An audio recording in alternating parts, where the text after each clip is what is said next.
أعوذ بالله من الشيطان الرجيم بسم الله الرحمن الرحيم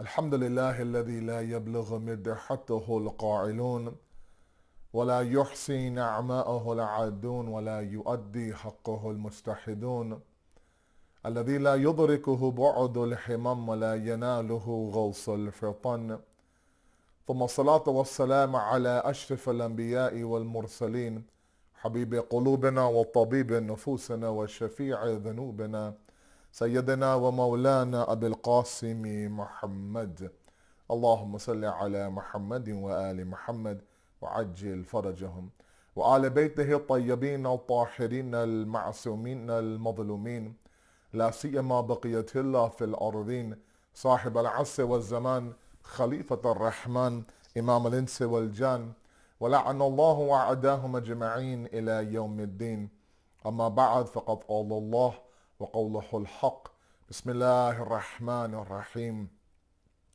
شهر رمضان الذي ينزل فيه القرآن هدى للناس وبينات من الهدى والفرقان صدق الله العلي العظيم اللهم صل على محمد وآل محمد وعجل فرجهم.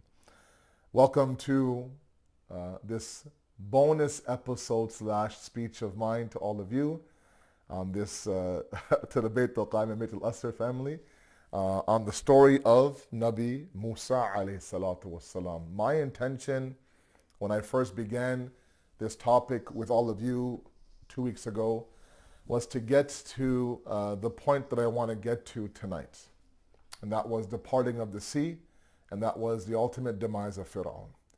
I knew that I would not get to the entire story. There's still an abundant amount of information, a whole life now to be lived post Fir'aun, but I at least wanted to get to some stage, monumental stage.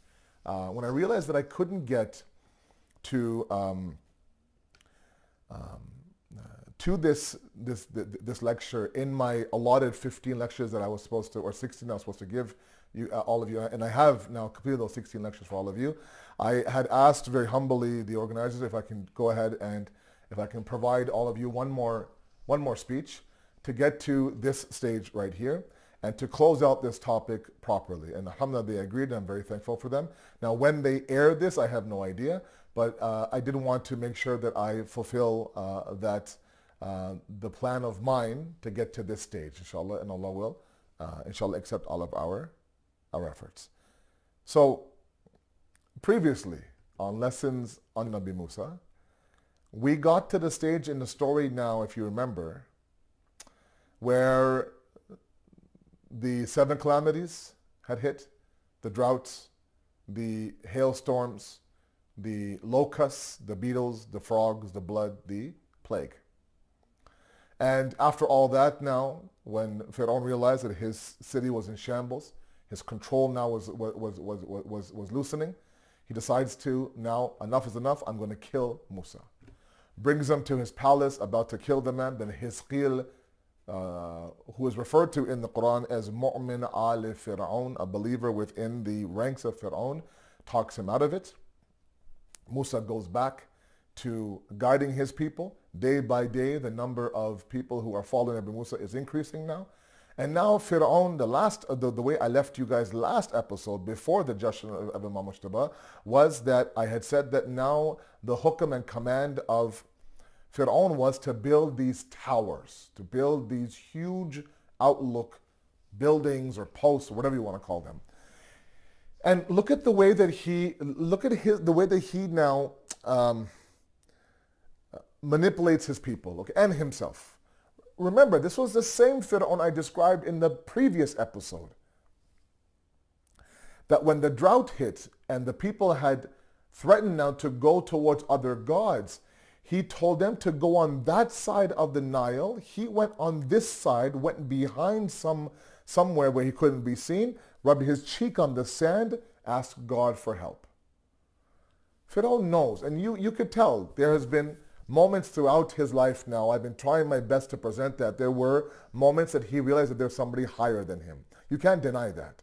But his ego and sometimes the advice of Haman and others around him And sometimes it points to the fact that when you have horrible people around you giving you horrible advice, it blocks all of your consciousness. That's why it's important, my young guys out there, you have the right friends around you who are talking good things in your ears, guys. Don't underestimate, yeah, he's a good guy, he just messes up. No, not like that, okay? Now he says to his people that I want to reach the God of Musa. So I want you to build me a tower, a structure so high it gets to the skies. What does that mean? Two things. Number one is that he knows that the Lord of Musa is not attainable. But at least he'll distract himself against Musa. Look, remember, his hands have been tied since the snake incident in the day of the festival. He can't kill Musa. He can't bring himself to kill Musa. Even his qeel who told him don't kill him, he was somewhat relieved. Number two was the fact that this took all of Egypt to do, to build these massive structures. And so they would be busy in building the structures and not focus on the defeat after defeat after defeat of Fir'aun at the hands of Musa. So it's a win-win. Okay? So now the entire city, Fir'aun, his people, his palace, everyone, the slaves that are left behind, they're all busy in building these massive structures. This is now the time where Allah subhanahu wa ta'ala gives Nabi Musa the advice, take your people and leave Egypt. Go towards the east of Egypt. But the numbers we have in Bahar are 700,000 Israelites were with Musa. They were told to go quietly in the middle of the night and pack light. Just leave. And so they began to prepare for their journey. Okay? One small thing remained before they could start their journey out of Egypt, and that was the body of Nabi Yaqub. In Bahar, it's reported, it's a very famous hadith. That and why the need for that, we don't know. But it is enough to know that the direction by which Musa was traveling with his followers was towards the east. And the entire idea was that Nabi Yaqub's body was to be reunited with his people in the east of Egypt. So he was asked now to dig up the body of Yaqub and take the body with him in his journey. Musa says, I have no idea where the body is buried. And Allah subhanahu wa ta'ala then introduces him through his various means to this very old woman. Now, I mentioned this hadith for a reason. Please follow me. Humor me for a while. You've been so patient with me for so long. This old woman now comes forward. Musa says, do you know where the body of Yaqub is buried? Nabi Yaqub. Yes, I do. Okay, can you tell me, please? We can't leave Egypt without his body. She was old, she was blind, and she couldn't walk. Okay? She says, sure, but I want 4 things from you. And then I will give you the location of Nabi Yaqub's body. Okay? Nabi Musa knows that I can't move without this. What are the 4 things that you want? Go ahead. She says, number 1, I want my youth back. I want my Jawani back. Okay. Number 2 is I want my sight back. I want to be able to see. Number 3, I want the ability to walk again. That's 3. Number 4, I want to be raised with you, Musa, on the day of judgment in Jannah. He says, what, you're asking me for Jannah? He goes, no, I don't want Jannah, she says. I don't want heaven. I want to be beside you, raised with you in heaven. Now, the way that the hadith says, Musa's looking at it like, that's a pretty heavy price you're asking. Like, that's a lot you're asking for right now. Your youth, your sight, your legs, and beside me in heaven. Allah subhanahu wa ta'ala tells Musa, grant her those du'as. They're hers. He grants her those du'as. She takes him to the body of Yaqub. They grab the body of Yaqub and they make their way out of Egypt. 700,000 people. Now, why did I mention this hadith out of the blue? Because I want all of you and myself to realize the favors upon favors upon favors that Allah has bestowed the Bani Israel tribe. When we felt like from the outsider looking at the story like they're not deserving of any of these rewards, Allah time and time again gives them ample reason to be thankful towards God. And they're not. This is nothing. You wait till we get to the sea. Watch what happens there. Watch what these guys do to Nabi Musa. So now they begin to make their way out of the city. News gets back to Fir'aun that these guys are leaving now. They're all leaving. Right? Big exodus is happening. He loses his mind. He gets every single worker off this structure project. Let's go. I need all of my army. I need all my right-hand men. I need anybody and everybody, all hands on deck. We're going to get them, and that's it. We're going to finish them off one by one. I've had enough. I'm going to destroy Musa and his people. And they set out in the morning time. They set out now behind Nabi Musa's movement. And so they trek along. They trek along in the middle of the night. Very, very long journey. And they finally get to the banks of the sea. And the verses I want to present to you a little bit later on, they're only about 3 or 4 verses from Surah Shu'ara, is this moment. You would think that after everything that they had experienced with Nabi Musa, the people of the Bani Israel tribe would believe in him wholeheartedly. Now they reach the banks of this massive body of water. And they say that either way it was 13 miles in length. Okay? Now that's not a lot in terms of cars or distance of on the road, but for water, that's a pretty large body of water. Right? So from this side to the other side of the sea, 13 miles, they say, roughly 13 miles. So it's not like, Pharaoh can come around that side and intercept them. No, he had to come on only through one way. So now the members of Musa is now the Ashab of Musa, as the Quran refers to them, and we'll get to that in a moment. They say, oh great. Oh great. Behind us is Pharaoh's people. In front of us is this large body of water. We're doomed. We're stuck. Now what do we do? Musa says, no, we're not stuck. And when I get to the verses, I really want to come across to you the beautiful moment of certainty that Musa has with his Lord. This, again, chills I have when I hear about these verses. He says there's no way that God will not find a way for me. Okay? God looks up to Allah, all right? Now what? He says, tell them to walk on the water. I will. He says, and again, this is in Bahar now. I have the sources whenever you guys want them. Tell them to invoke the name of Muhammad and Ali Muhammad. Allahumma salli ala Muhammad wa ali Muhammad. And we will make the water just like a dry road. They can walk on the water to the other side of the sea. Musa tells them that. They said, what? That's your plan? Your plan is for us to call this random prophet of yours that we've never met, and that all of a sudden this water becomes this dry road? They refused. Maybe one individual we have in Bahar, Joshua the son of Nun. Okay, I forget the Arabic. I think it's Qarib ibn Hunan or something like that. He believed in Musa wholeheartedly. He actually does it. He actually now says, if you're telling me to take the name of this prophet who's about to come, named Muhammad, and his family, I'm going to do that. He does that. He begins to walk in front of the Bani Israel tribe. They're watching this man walk on water, just like Musa said. And Musa says, now go. Everybody go. Like, no, we're not going.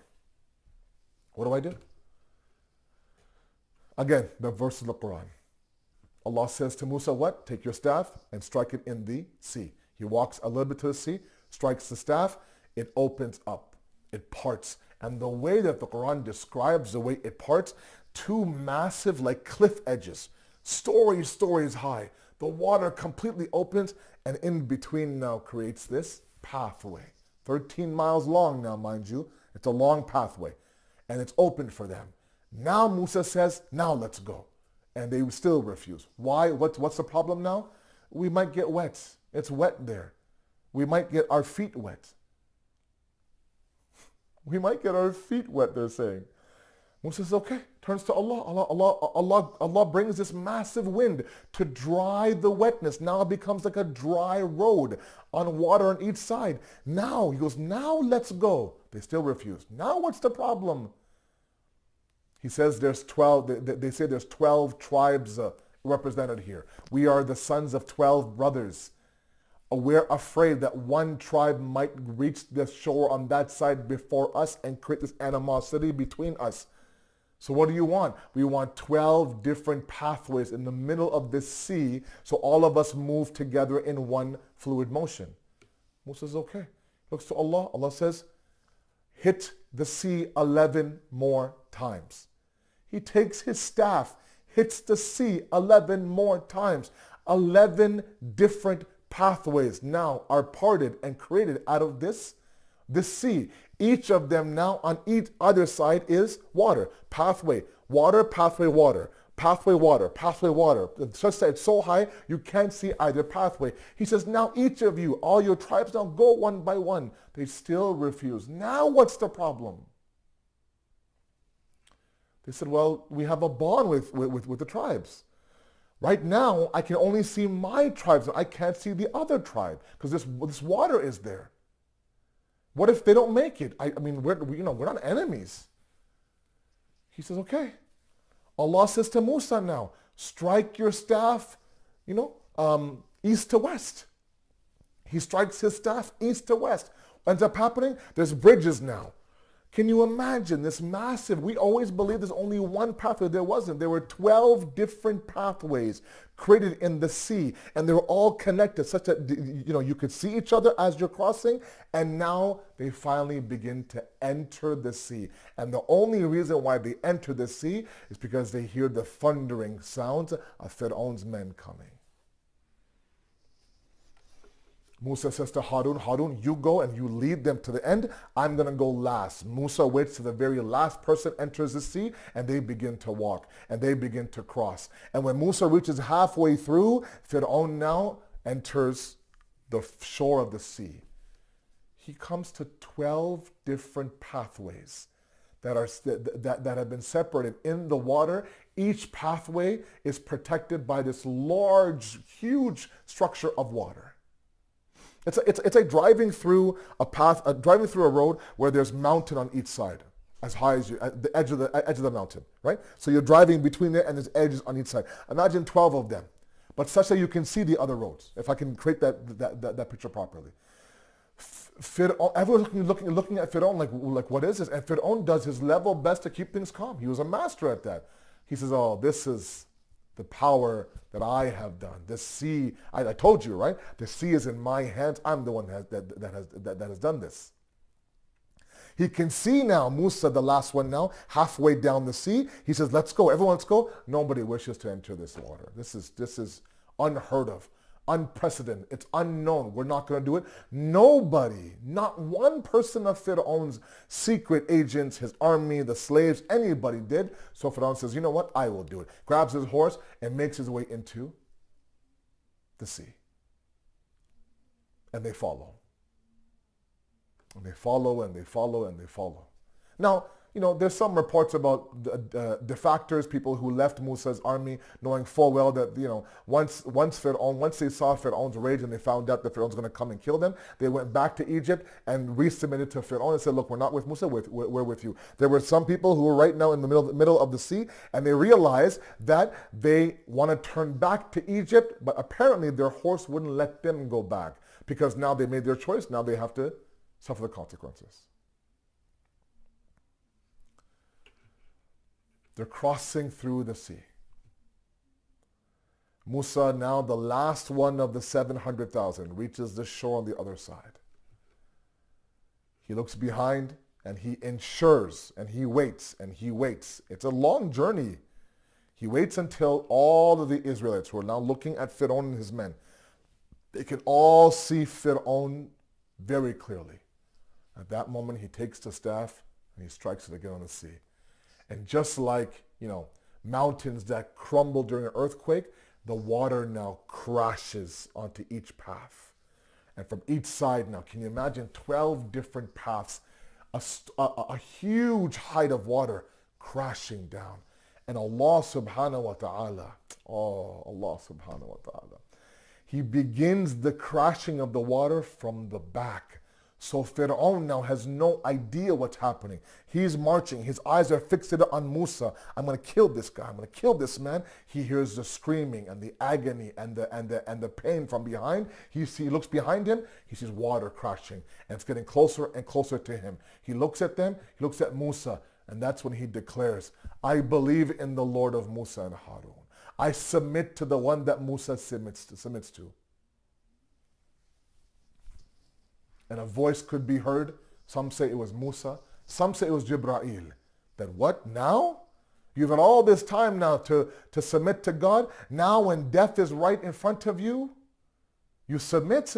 It's too late. Your tawbah, your repentance is not accepted at that moment. Remember that moment. Remember that moment, that Musa's dua now. When Fir'aun was about to kill him and his skill stopped him, that dua of Musa, the Quranic dua is, Allah, do not let them see their arrogant ways until they see the painful chastisement in front of their eyes. Fir'aun is watching this scene now, and nobody, violent waters come crashing down in the middle of a very deep, deep sea. No sort of means of surviving. The water's crashing, getting closer to him, and of course it engulfs Fir'aun. And the Israelites are watching all this. The water comes crashing down. Within minutes now, the books say, the water then became completely calm and serene. Like nothing happened. No sign of one person, one Egyptian that accompanied Fir'aun. No sign of Fir'aun. Musa turns back to his people, says, you should thank Allah subhanahu wa ta'ala. He freed you from the clutches of Fir'aun. Look at the mentality of a Muslim sometimes. A mentality the mentality of the victim of oppression. They wouldn't believe Musa that Fir'aun was dead. No. You think he's dead. People like Fir'aun don't die. He survived this. He's going to come back and haunt us. Allah then asks Allah, make it clear to them that Fir'aun has now left this world. The body of Fir'aun. And by the way, he was draped and drenched from head to toe in gold. Heavy, heavy, heavy clothing, such that his body sank. Allah made his body float to the top, and they made it come to the shore of where the Israelites are. Musa says, come here and examine for yourself. This is the body of Fir'aun. They all examine the body of Fir'aun, and they sigh a sigh of relief. Fir'aun now has left this world, and they make their way towards their destination. Now what happens after that, I'll leave up to all of you. This is where I wanted to take all of you in this journey. I have some closing remarks for all of you, and then iltimas dua, then you are free of me for the rest of the month of Ramadan. This is the first time I have attempted this topic like this. Okay? And I mentioned to you in the very first day why I did it. And I am very thankful to all of you that you have gone and traveled with me on this journey through the Quran and Nabi Musa's story. And the feedback, the comments from literally every corner of the globe about this story has been incredible. I'm very humbled by your comments. I'm very thankful that all of you allowed me the opportunity. I think I learned more than anybody else. Hopefully you can tell that I was emotionally invested in this story, and I still am. I plan to finish it with my family afterwards. So I want to thank you for all. I want to thank all of you for your commitment. Many of you shared stories and even pictures of you sitting in your home, surrounded by your kids, in front of the TV, and watching this story unfold. And that's so inspiring for someone like me. But the one thing I wanted to mention to all of you, and then I'm done, that is that this is not a fictitious story. This is not some screenplay of a Hollywood movie. It's not some new episode or new show on Netflix. These are the words of God. This is a story of God. And these are people who existed and were real. And the whole premise behind stories like these inside this book of Allah is for guidance. Hudallin nas is for guidance. And while we were able to kind of get wrapped up in the characters in the story, from the mother of Musa to the sister of Musa, to Asiya to Fir'aun, to Musa to Hiskil, to Harun to Shuaib's daughters, everything. I want all of you and myself to realize that every individual that was part of this story, they all exist inside of you. There's a Musa inside of you, a Fir'aun inside of you, a Harun and a Asiya inside of you.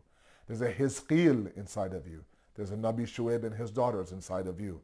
And there is the mother of Musa inside all of you. There are those who believe. There are those who are skeptical. There are those who are thankful. There are those who are ungrateful.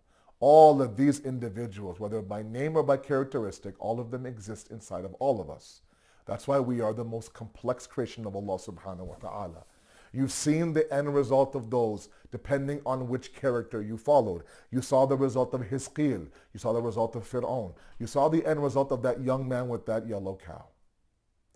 And now it's a matter of us taking this story and knowing that whoever we allow to lead inside of us, whether we become that youth and get gifted the yellow cow, or we become Fir'aun and ultimately face our demise, or we become Musa and go through tragedy to get to triumph, whatever the case may be, know that all of this was meant to help us grow as people, to help us find our Musa so we can destroy our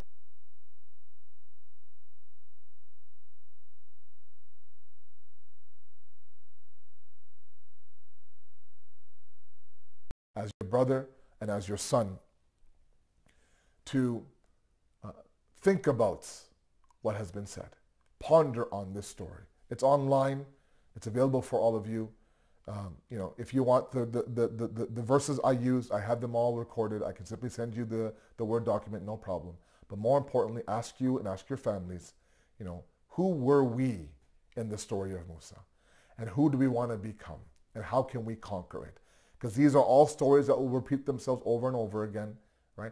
And the ending of Fir'aun of that time will be the same ending of Fir'aun that we've seen before, right? Where are the Saddams and where are the Osama bin Ladens and where are all these Baghdadis, all these individuals, right? And where are the Musas of today, of yesterday? Where are the Musas of today, etc., etc. So I humbly ask you to ponder. And as my last advice to the fathers and husbands and the leaders of the homes, whether you could be a grandfather, you could be a grandparent, or you could be a single mother. Continue this story with Nabi Musa. Get them to the end. There's still a long way to go and many, many lessons in between. But inshallah, we ask Allah to accept our efforts. We ask Allah to help us understand this story, inshallah, and to be better people through this story. Thank you for allowing me inside of your homes. May Allah bless you for the rest of the month of Ramadan. And please, remember me and my family in your du'as. Thank you for your patience. Wassalamu alaikum wa rahmatullahi wa barakatuh.